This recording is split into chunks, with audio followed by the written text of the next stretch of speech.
for another episode of It's a Love Thing with Lady Rhonda Joyner. Today's episode, we're going to be talking about the NAACP. The NAACP is the National Association of the Advancement of Colored People. This is a civil rights organization in the United States formed in 1909 as an interracial endeavor to advance justice for African Americans by a group including W.E.B. Du Bois, Mary White Ovington, Moorfield Story, and Ida B. Wells. Leaders of the organization included years ago Thurgood Marshall and Roy Wilkins. Today, I am so excited to have a representative of the Chesterfield NAACP chapter, Miss Nicole Martin. Thank you so much for joining me today, and I want you to introduce yourself. Good morning, Rhonda. First of all, I want to thank you for having me on the show today. Thank you for recognizing the NAACP and all the work that we do. As you stated, my name is Nicole Martin. Yes. I am the current president of the Chesterfield County NAACP. We do a lot of advocacy work in the community, ensuring that racial discrimination is eliminated. We do a lot of work in education. This is our second year of giving out scholarships. Okay. We are very excited to have our scholarship ceremony, which is actually coming up on the 23rd of June. We're awarding 3 students with $500 scholarships. Oh, that's awesome. And we do great work. We have a legal redress committee where, that's most of where the majority of our work comes from. Okay. Receiving complaints from the community with various different types of issues, and we work with the community to help them resolve their issues. Okay. Wow, you all do a lot in the community. I'm just excited to sit and talk with you. I was like, oh my God, I got somebody there from the NAACP. I'm doing big things. So tell us a little bit about your chapter in Chesterfield and what things that are done in your community. Well, as I said, the majority of our work comes, we do a lot of advocacy work. We work with local citizens who, file complaints. They officially file a complaint, whether it's workplace discrimination, whether it's they feel like they've been, wrongfully, accused of doing, whatever by the police. Whether judgments haven't been settled and, they filed, cases in the court system.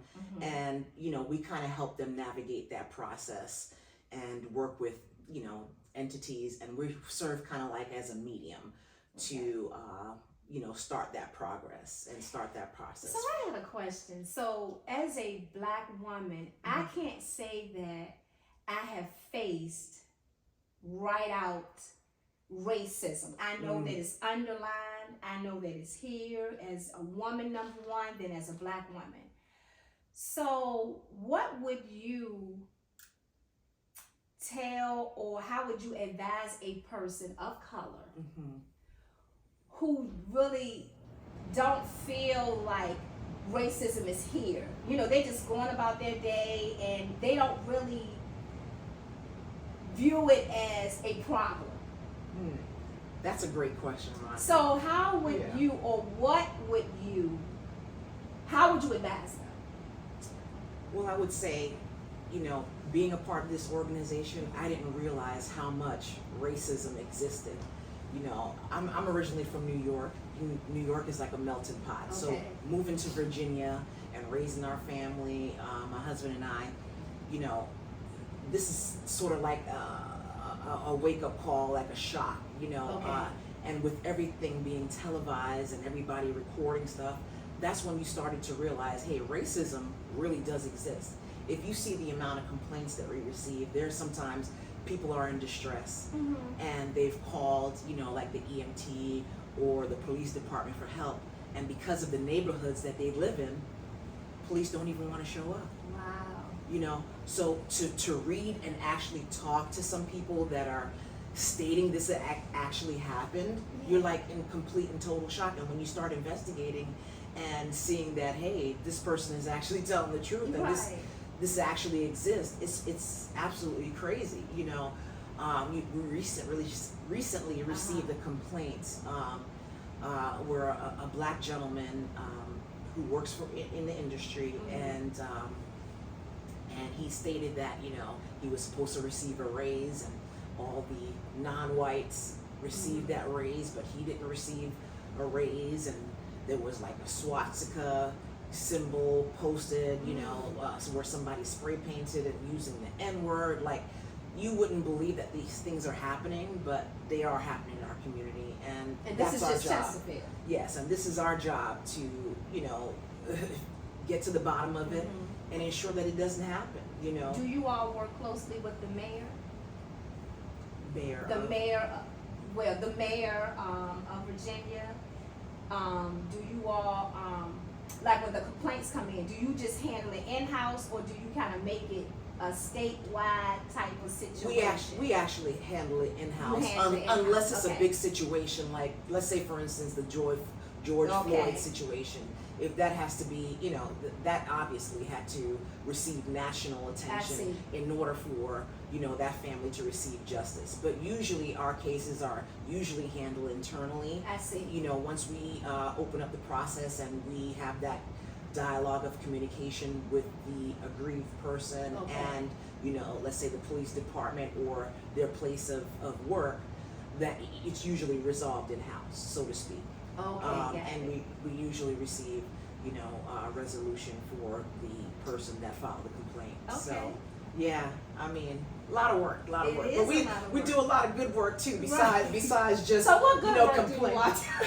Instead of handle complaints, what good work do you all? All of it is good work. All of it is but excellent you work. saying like the connotation of the work could be a little negative. Right. So what good works? Like, I guess, like festivals and different things you all might do in the community that are positive. I guess, Right. So one of our positive things, which I'm very proud of. All of it is positive. Yes. But especially working with children. Right. Okay. So last year, I have a committee member. Her name is Carrie Kawaji. Love her to death. I love all my committee members, but she brings so much joy and light to children. Last year, she personally raised $2,400. Wow. To donate to the McKinney-Vento program. And what is that? And why that program is so special?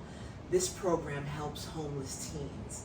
For instance, we were able to provide them Uber transportation back and forth to doctor's appointments. We were able to give them DoorDash, gift cards. We were able to just help them buy sanitary and hygiene items.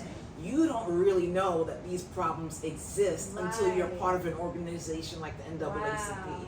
You don't hear about all that stuff. People just think that it's all about Black power, and but we do a lot more work than that. As I stated earlier, this is our second year of giving out scholarships. Last year we gave 2 scholarships. This year we've increased it to 3. We're doing so much work, and I'm glad that we're getting the notoriety and recognition of the positive things that we're doing. I mean, I just love this work. I love it. And might I add that it's all volunteer. So none of us are getting paid for what we do. We do this on a volunteer basis. We receive calls at all times of the hours. We receive complaints at all times of the day. And I'm just blessed to be representing the organization. But the work truly belongs to my committee members, and they're all awesome. Wow, that is awesome. So I see you're representing Juneteenth with your beautiful t-shirt on. So Juneteenth is actually a federal holiday in the United States commemorating the emancipation of enslaved African Americans. What do you think why do you think Juneteenth is so significant? Oh man, Juneteenth. To the Black community. Right. Well, the Black community, we love to celebrate, right? And Juneteenth is actually, from what I get from the feel that I get from people, it's our Independence Day. Yes. Right? Juneteenth is nationally celebrated. And, just 2 years ago, think about this, just 2 years ago, it was made a federal holiday. Yes. For us, Yes. By President Biden. And, right. Just to think back on the history of Juneteenth and imagine those last enslaved Black people in Galveston, Texas, yes. didn't know that they were free 2.5 years prior yes. to them being free. Yes. And I just have to incorporate this and touch on this. Think about the education that is, that was put out back then, and what we're going through right now with education, where they're trying to strip education, Black history and stuff from our history books. Yes. But just 2 years ago, we were just afforded this holiday, right. federal holiday signed by President Joe Biden. That's big. And that's big. That's big. We don't want to erase our history, and our history should be celebrated. Yes. So I'm thankful, that we get to celebrate such a significant part of our history. That's beautiful. So let's talk a little bit more about the advocacy work, because you touched on it a little bit, but I want to get more in detail with that. So what type of advocacy work do you all do in the NAACP? So the advocacy work ranges from education advocacy all the way down to people filing complaints with their job, police department, Okay. things like that. I do want to highlight someone who is she's a powerhouse. Okay. Her name is Catherine Poindexter, and not only does she represent our chapter in Chesterfield, she's also worked with people in Petersburg, Okay. in Hopewell, in Hanover. Mhm. She is truly a powerhouse, and we recognized her last year during our biennial Freedom Fund banquet. Okay. She has helped so many people, and I'm just so happy to be a part of the advocacy work that she personally does. Right. Again, like I stated before, all of us work as volunteers. Right. And just that she's not African American. Oh, okay. She's but to see the power in her, and just to know that, hey, she wants to make a difference in our community because she sees the discrimination firsthand, and know that things should not be happening like this. So we definitely appreciate her. It's good when we have a representative. Yes, on the other side of the table. On the other side That's of the right. table. That's that speaks volumes about volumes. character. That's right. Of Absolutely. who she is and what she represents. Because Absolutely. normally it's us. That's right. Advocating for us. Right. Right. But when we do have, someone else to advocate, like you said, on the other side, who looks at things and views things and sees things on the other side, That's right. that's amazing. That's amazing. That's to amazing. me. And just to see, her passion. She's Yes. very passionate about what she does. She works as a full-time lawyer in her own capacity, Okay. right? But the volunteer work that she does, think about, she probably doesn't go to sleep until 11, 12 o'clock, and then has to be up in the morning for court, the next day, on our behalf, Right. and our job is not to give legal advice. We don't give Okay. legal advice, but we serve as advocates, telling, our clients, like, hey, this is what you need to do, ask these questions, such and such, you know what I mean? And open that door of communication between, themselves and the other agency that they're having that issue with. And so, she should be celebrated. Yes. Along with everyone else that's on your staff. Yes. And we do celebrate you all on today. So I know there were more presidents before you. Yes. So how many past branch presidents were there? There were actually 11 past branch presidents. I make 12. Okay, 12. And I'm also the first female branch president of my chapter. Look at that. Representing the women, come through women, brown women, black women. Yes. So I'm proud of that. That's amazing. So how many people are there on the committee today?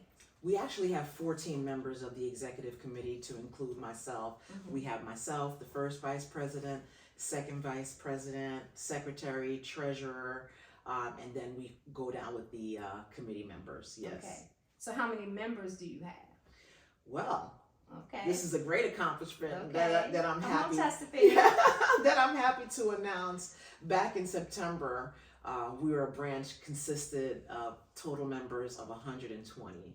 To this date, today, Uh-huh. we have 201 members Wow. of our Increased chapter. by 100 Yes. and something. Yes. So was that through the course of a year or a couple of years? Couple of months. Couple of months. Couple of months. September last year, we had Wow. 120 members.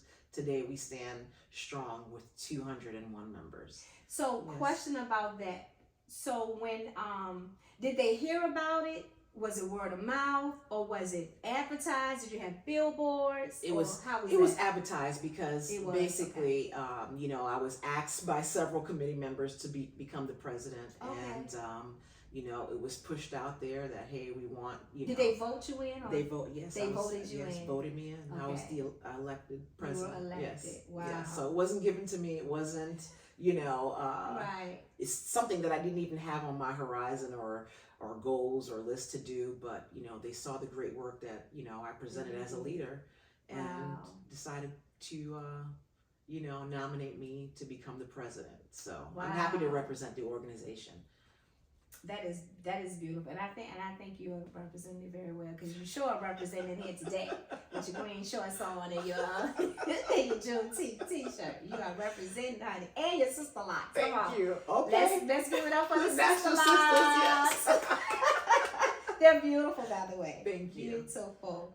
So, how do we find this chapter on the website and social media? Oh, well, thank you, because we need the promotion. Yes. Yes. So you can find us on the web at www.chesterfieldnaacp.com. Okay. You can also become a member there. We have several tabs there that you can look. You can actually fill out complaint forms there. Everything that you need. Okay. It tells our history, shows our leadership, has our contact information for each committee member, each executive officer. So everything is very visible on the website. We try to keep our website updated. Current, I okay. need to actually get my name put on there as the current president, Okay. but we'll get to Okay. that. That's not Do the you do important the stuff. website piece or someone else? Someone else does it. Okay. Yeah, someone Okay. else does it. Yes. Okay. Yes. So, what's the process of becoming a member of the NAACP? So membership is easy. All you Okay. have to do, everything is automated now. You know, before we used to actually fill out paper applications and mail it in. You can still do that. However, Okay. that's going to take time and a process. Everything is Right. automated right now. You click on our website, you click on the tab to where it says become a member, Okay. and you fill out that membership form, and it's automatic. Okay. The cost, the annual fee is $35 Okay. to become a We member. spend that at the drive-through. That's right, you know, so You it's know. easy to become a member. Yes. It's very easy to Okay. become a member. You pay the $35 annually. We Uh-huh. also have silver life subscribing, gold life subscribing. So there's different levels, and yeah, we encourage everyone to join. Okay. You don't have to be African American to join Okay. this organization. This It's organization diverse. is diverse and it's inclusive to all. Okay. Yes. Well, Miss Nicole Martin, thank you so much for coming and talking to us today about the NAACP. Yes, the NAACP is still around. You know, we talk a lot about the Black Lives Matter movement, but the NAACP is historically here. It's been here. It's not going anywhere. That's You're right. growing because you all grew 2 months, 100, members, and I'm sure Yes. the other chapters are growing as well. Yes. So thank you so much for taking the time to come and speak to me with this podcast of It's a Love Thing. And thank you so much. Thank you so for much for joining having us. me. Thank you.